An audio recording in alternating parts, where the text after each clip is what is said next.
किसी भी परिस्थिति में तुम्हारे मन में कमजोरी नहीं आनी चाहिए। चाहे जैसी परिस्थिति, तुम्हें याद होना चाहिए ये इष्ट के द्वारा पास करके भेजी हुई परिस्थिति। मैं डगमगाऊं क्यों, मैं भयभीत क्यों हूं? कोई न कोई बहुत मंगल विधान मेरे इष्ट ने भेजा परिस्थिति, इसलिए मैं मस्ती से रहूंगा, चाहे जितनी बुरी स्थिति क्यों ना आ जाए। हृदय में या बाहर परिस्थिति, स्थिति या परिस्थिति, संतुष्टा येन केनवा, ये बहुत बड़ी बात है। क्योंकि इष्ट ने भेजा है ना, चयन किया इष्ट ने, किस लिए? होगा कोई उनका विधान, मंगल विधान, शांत प्रसन्न मुद्रा, कभी खिन्न नहीं, निकल जाएगी परिस्थिति और स्थिति भी। कभी कभी अंदर में भी स्थिति गड़बड़ होती है, बाहर भी परिस्थिति। इन्हीं के वचन अभी सुनाए थे पीछे। पापियों का ऐश्वर्य बढ़ता है। प्रश्नकर्ता को सुन ले ध्यान से, ज्यादातर प्रश्न करते हैं कि धर्म में चलने वाले को बड़े धक्के मिलते हैं, पाप करने वाले बड़े मौज से होते हैं। पापियों का ऐश्वर्य बढ़ता है, स्वीकार करते हैं। क्यों? क्योंकि उनके पुण्यों का नाश किया जा रहा है। तुम धर्म के फल में संदेह मत करना, ये पापियों का जो ऐश्वर्य बढ़ रहा है, इनको जैसे फांसी की सजा देने वाले को अंतिम इच्छा पूरी की जाती है, ऐसे सर्वनाश का खेल इनका शुरू होने वाला है। इसलिए इनके पुण्यों को फटाफट भुगाया जा रहा है, भोग ले। हम तो अपनी भाषा में कहते थे एकांतिक में कि जैसे चार आदमी दो हाथ पकड़ के दो पैर पकड़ के ले जा रहा है, आप कह रहे हो धन्य है, ना लिफ्ट से जा रहा है, ना पैदल जा रहा है, चार आदमी की गोद में जा रहा है, 8वीं मंजिल पर ले जाए, धन्य है उसका। धन्य नहीं है, ऊपर जाके पटकने जा रहे हैं नीचे। अब बताओ, ले जाते समय तो तुम देख रहे हो कि ना लिफ्ट में है ना पैर से चल रहा है, कितना सौभाग्य है। लेकिन परिणाम पता है आपको? ये चार लोग उसको ऊपर 8वीं मंजिल में ले जाकर पटकने जा रहे हैं। अब क्या लगेगा? धन्य नहीं लगेगा, बड़ेगा दुर्भाग्य है, मरेगा जाके। ऐसे ही पापी आदमी जब चारों खाने में हरा भरा नजर आवे ना, बढ़ता नजर आवे, तो आप हाथ जोड़ के शोक मगन होना, अब मरेगा ये जाके। ये चार जो ले जा रहे ना, ये ऊपर से पटकेंगे जाके। चारों तरफ हरा भरा, जिधर देखो उधर माला माल, जय जय जय जय, दिया सलाई लग रही सुकृत में, पुण्य में, क्योंकि पाप कर रहा है, अब भस्म होगा। कभी कभी गुरुजन जब समझाते हैं और जब देख लेते हैं ना कि बहुत पैंग लंबी बढ़ गई, तो मौन हो जाते हैं, नहीं समझता जीव। इसीलिए भगवान भी चुप हो जाते कि पहले जल ले। अच्छा, भगवान जानते कि तू मेरा अंश जलेगा, है नहीं, तेरी कपड़ा जलेगा। ये नयनम छिन्दन्ति शस्त्राणि नयनम दहति पावकहा न चैनम क्लेदयन्त्यापो न शोषयति मारुता। भगवान का बच्चा आग नहीं जला सकती, शस्त्र नहीं छेद सकता, जल नहीं डुबो सकता, वायु नहीं सुखा सकती। तो अगर डूब रहा है और मर रहा है तो मर, क्योंकि आत्मा को कुछ होना नहीं है और तेरे पाप किया है तो भोग। भगवान ऐसे देख रहे हैं। तुम कहोगे बड़े दयालु है, नहीं, इस समय दयालु नहीं, दयालु जान रहे हैं कि मेरे अंश को कोई फर्क नहीं पड़ना, शरीराभिमानी पाप किया है, भोग ले। इसलिए वो अग्नि रूप भी हैं, वो जल रूप भी हैं, वो अपने में ही डुबो रहे हैं। किसको? अपने आप को। तुम्हें क्या फर्क पड़ रहा है? कुछ नहीं। हमारी भाषा समझ लो। कहें भगवान अब कहां गया, क्यों नहीं बचाया इनको, क्यों बचाए? उस समय जब उपदेश कर रहे थे कि ऐसा नहीं करना, तब तूने माना, नहीं माना तो भोग। तो बोले दया क्यों नहीं है? दया इसलिए नहीं कि असली वाले को जलन नहीं होगी और नकली वाला बचेगा नहीं। क्या? ये नकली है, यही जलेगा। असली जो भगवान का अंश है उसमें कोई ताप नहीं लगता।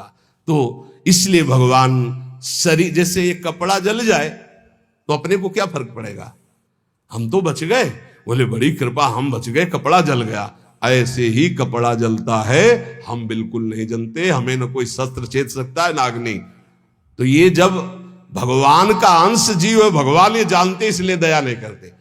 अब कोई सही ढंग से चले और फिर उसके कपड़े में भी खरोच आने की बात होगी तो भगवान नहीं आने देंगे। और तुम दूसरों के शरीरों को भून भून के चटनी के साथ खाओ तो बिना चटनी के आग तुम्हें भून देगी। हमारी बातें बुरी लगेगी, लेकिन लिख लो, बिल्कुल फायर विकेट तब आएगी जब भून के तैयार हो जाओगे। पहले बूंद नहीं पानी मिलेगा, क्योंकि तुमने चटनी लगा के खाया है। वो अग्निदेव बिना चटनी के तुम्हें खा जाएंगे, क्योंकि वही अग्नि भगवान का स्वरूप है। इसीलिए कहते हैं कि होश में ये मांस खाना, मदिरा पीना, व्यभिचार करना, पापाचरण करना बंद कर दो। प्रभु अभी तक जो हुआ अब लो नसानी, अब ना सही हो, नहीं खतरे में हो तुम पक्का। तुम्हें नहीं दिखाई दे रहा है, कोई अविनाशी शरीर नहीं तुम्हारा। इस शरीर के लिए पापाचरण करके कभी सुखी नहीं हो सकते। तो पापियों के ऐश्वर्य को देखकर, अधर्म को धारण करने वाले कभी संदेह मत करना। इनको ऐसे सुख दिया जा रहा है जैसे फांसी की सजा देने वाले को अंतिम इच्छा पूर्ति की जा रही है। बुद्धि बदल जाती है, बुरी दशा आने के पहले बुद्धि बदली जाती है। आप ना आवे ताई तहां ले जाए, वहीं ले जाएगी जहां उसका नाश होना है। बहुत सावधानी से, कोई गलती हो जाए, कोई पाप हो जाए तो तत्काल महापुरुषों से मिलो, संतों से, कि हमने ये अपराध कर दिया, उसका प्रायश्चित बता दो या हमें दंड दे दो और आगे से कभी नहीं करूंगा, अब मुझे उपाय बता। वो जो बोले, वृंदावन की परिक्रमा लगा लो, उपवास कर लो, ऐसा कर लो, बस बिना विचारे कर दो। उनके वचन से पाप नष्ट हो जाएंगे। क्रिया मात्र तो केवल एक निमित्त है, उनके वचन कि तुम ये कर लो, ये ठीक हो जाएगा। तुम्हारा जीवन नष्ट नहीं हो पाएगा। यदि कोई गलती हो जाए तो उसका प्रायश्चित कर लो। देखो, जो भगवान का भजन करते हैं, कभी भगवान से कुछ मांगते नहीं, उनकी पूरी जिम्मेवारी भगवान स्वयं ले लेते हैं। अगर तुम मांगना ही है तो भगवान से भजन मांगो, भजन कि मेरा निरंतर भजन बनता रहे। तुम अल्पज्ञ हो, भजन के सिवा और जो भी मांगोगे वो धोखा हो जाएगा, कोई लाभ नहीं है। ध्रुव जी को भी बड़ी अशांति हुई थी परम पद मिलने, अटल पद भी मिलने के बाद। यदि तुम भजन करने वाले हो तो तुम्हारी निंदा होगी पक्का।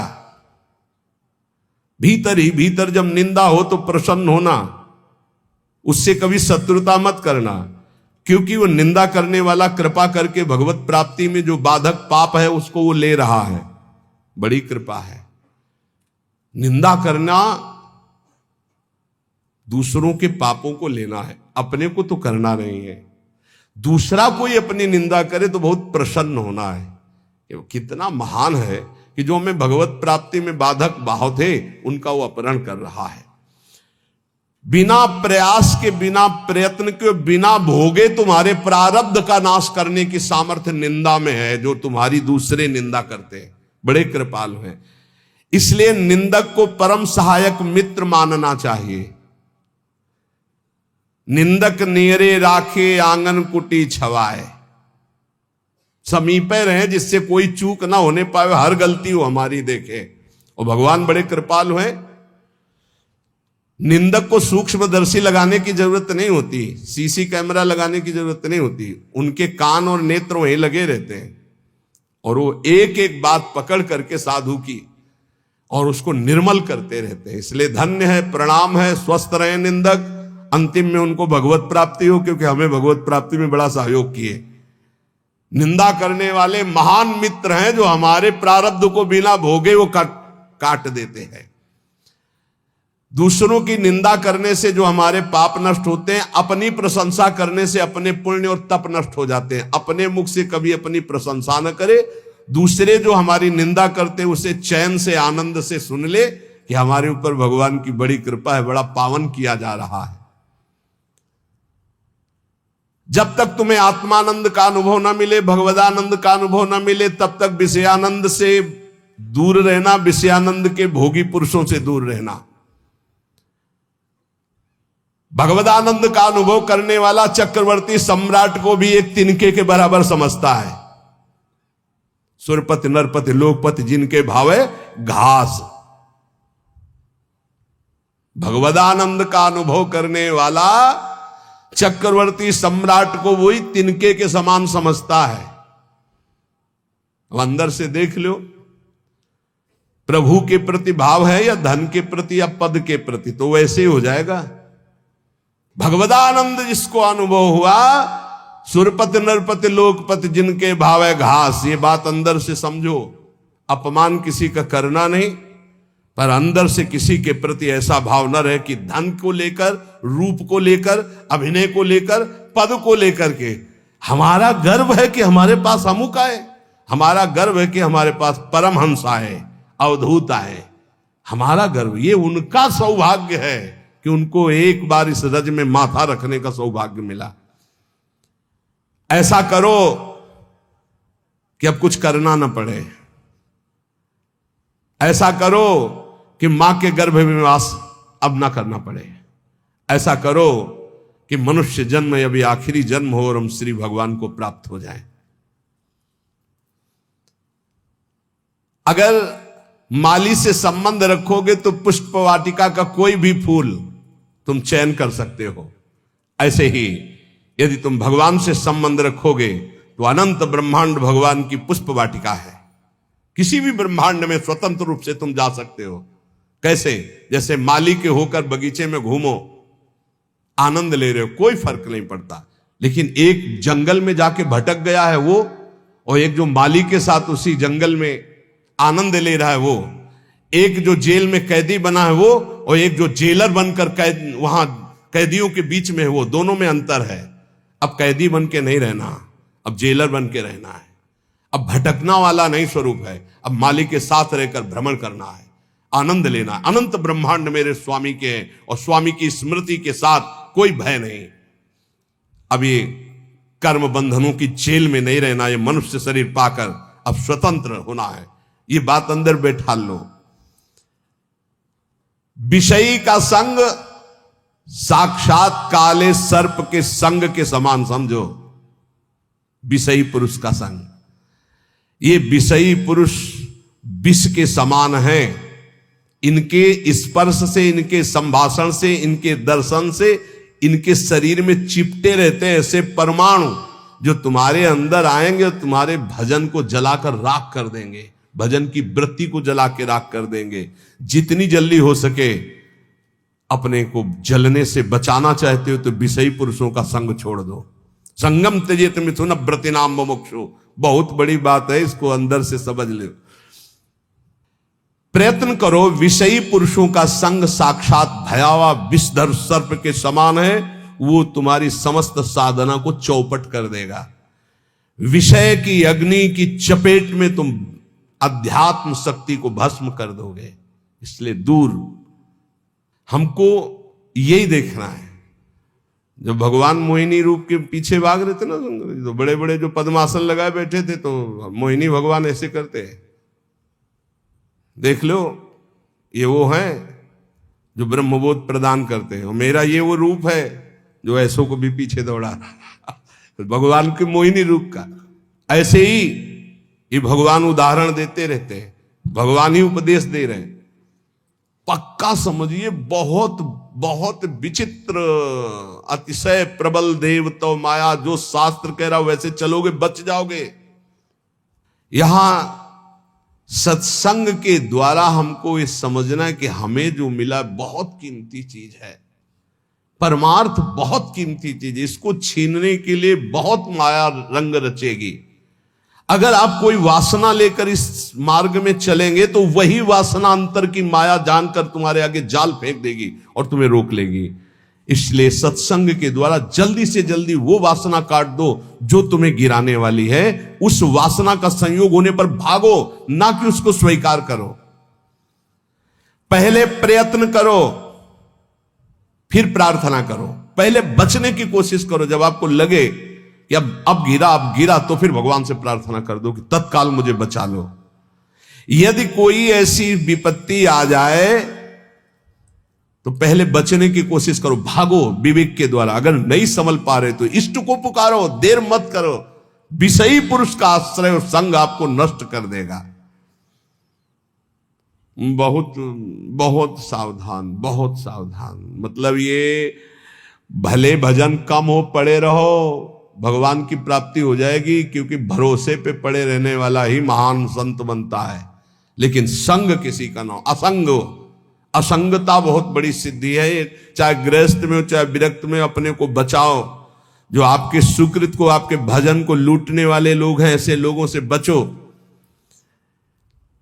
सदा इतना तो ज्ञान तुम्हें होना चाहिए कि तुम्हें उचित फंसाया जा रहा है या अनुचित फंसाया जा रहा है। लेकिन अनुचित फंसाने वाले बहुत अमृत जैसे लगते हैं।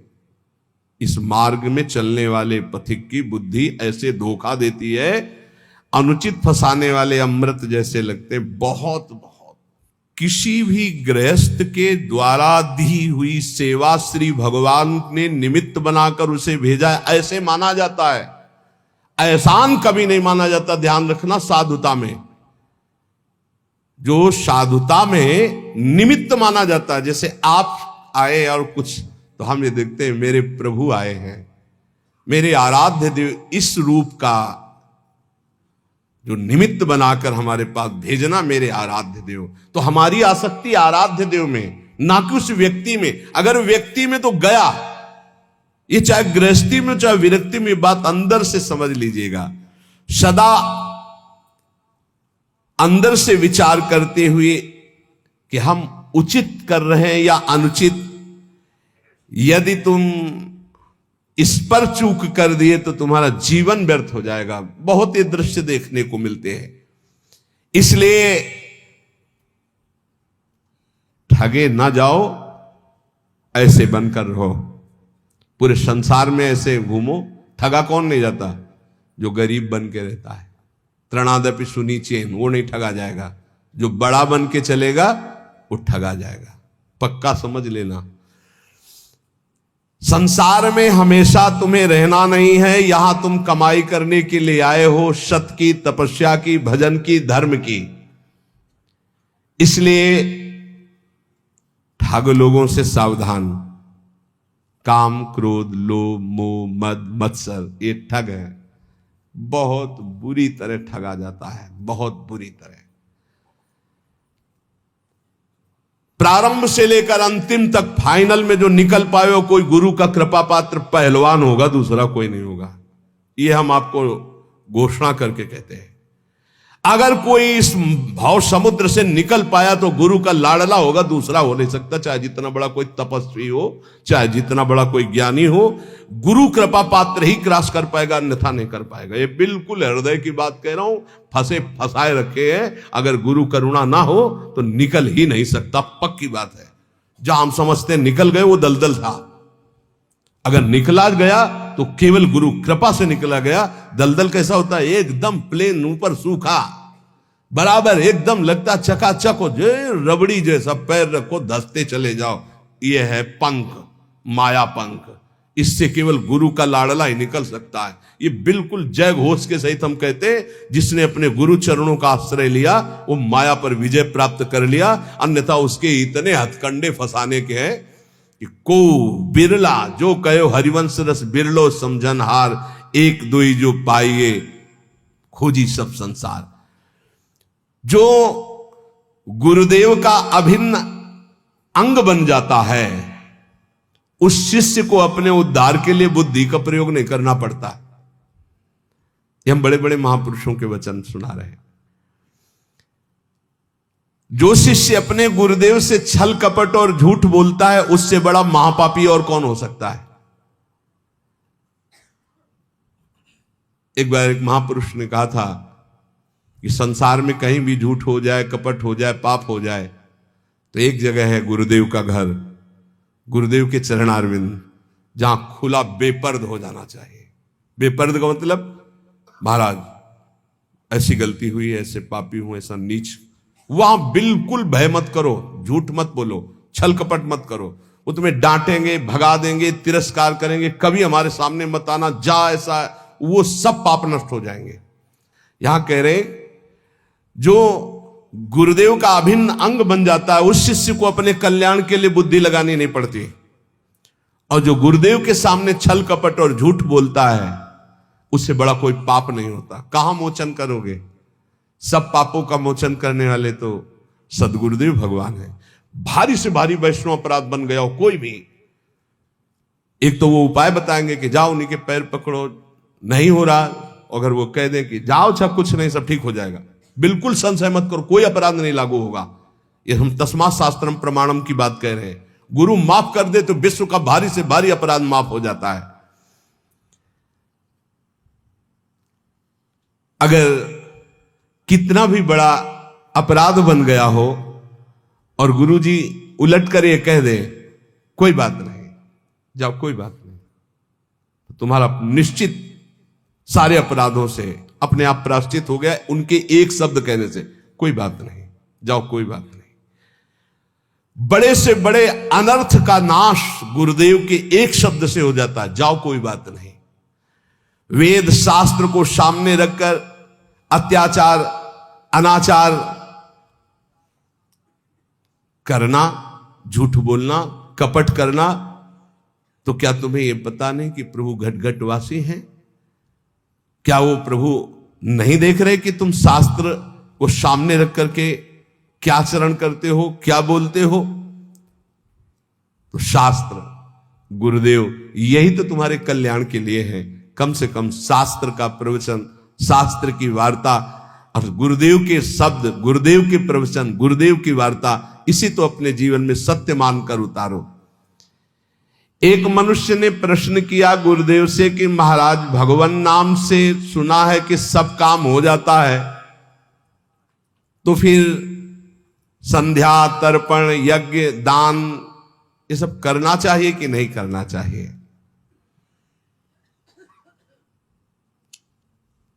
तो उत्तर दिया गुरुदेव ने कि जैसे हल चलाने के लिए बैल ही जोता जाता है, हाथी नहीं जोता जाता है।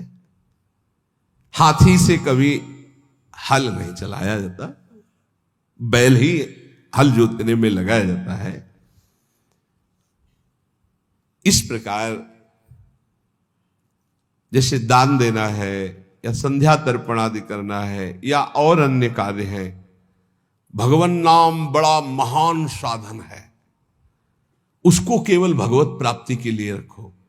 व्यवहार में जो कर रहे हो, ये दान है, ये पुण्य है, ये तीर्थ स्नान है या संध्या तर्पण है या और, ये सब छोटे छोटे कार्य हैं, इनके लिए नाम का प्रयोग ये जहां जैसा अवसर आवे वैसा कर दो। अपनी नाम निष्ठा को प्रकाशित मत करो और नाम को केवल भगवान के लिए रखो। अजित भगवान को जीतने के लिए नाम है, उसका साधारण कार्यों में प्रयोग नहीं, उसका साधारण कार्यों से समानता मत रखो। वो एक असीम अनंत सामर्थ्यशाली सुमिर पवन सुत पावन नामो अपने बस करी राखे रामो। महाराज, कई लोग ऐसा कहते हैं कि स्त्रियों को गुरु मंत्र नहीं लेना चाहिए, स्त्री का तो एकमात्र पति ही भगवान है, पति का ही सेवन करने से उसे भगवत प्राप्ति हो जाती है। तो ये कहां तक सत्य है महाराज? तो उनका भगवत प्राप्ति शब्द अलग है। लौकिक धर्म में पति पत्नी धर्म है, लेकिन भगवत प्राप्ति में शरीर धर्म को लेकर पति पत्नी है ना, भगवत प्राप्ति अध्यात्म धर्म से है, आत्म स्वरूप से। अगर पति पत्नी का ध्यान करते हुए मरे तो स्त्री शरीर को प्राप्त होगा ना। पुरंजन को देखो भागवत में पढ़ के, और अगर स्त्री पति का ध्यान करते हुए तो पुरुष शरीर को जाएगी ना, पुरुष शरीर अगला बनेगा, योनि से तो मुक्त नहीं होगा ना, योनियों से तो मुक्त नहीं होगा। चाहे पुरुष हो या स्त्री हो, अगर उसको संसार से मुक्त होना है तो भगवान का भजन करना ही पड़ेगा। ध्यान रखना, ये लौकिक धर्म के अंतर्गत है। शास्त्रों में पति की सेवा करते हुए, पति की आज्ञा में रहकर संयम नियम पूर्वक खूब नाम जप करते हुए भगवत प्राप्ति, भगवत प्राप्ति के लिए भजन करना ही पड़ेगा। वारि मथे ग्रत हुए बरु सिकताते बरु तेल, बिनु हरि भजन न बहुतरिया सिद्धांत पेल। स्त्रियों को चाहिए कि अपने पति में भगवत भाव रखते हुए भगवान का नाम जप करते हुए उनकी सेवा करें, तो वो इस मानव देह का परम लाभ प्राप्त करके भगवान को प्राप्त हो जाएंगी। और अगर भगवान का भजन नहीं हो, केवल शरीरासक्ति है, तो शरीर बदलते रहेंगे, भगवत प्राप्ति नहीं होगी। योनि से मुक्त होने के लिए भगवान का भजन अत्यंत आवश्यक है।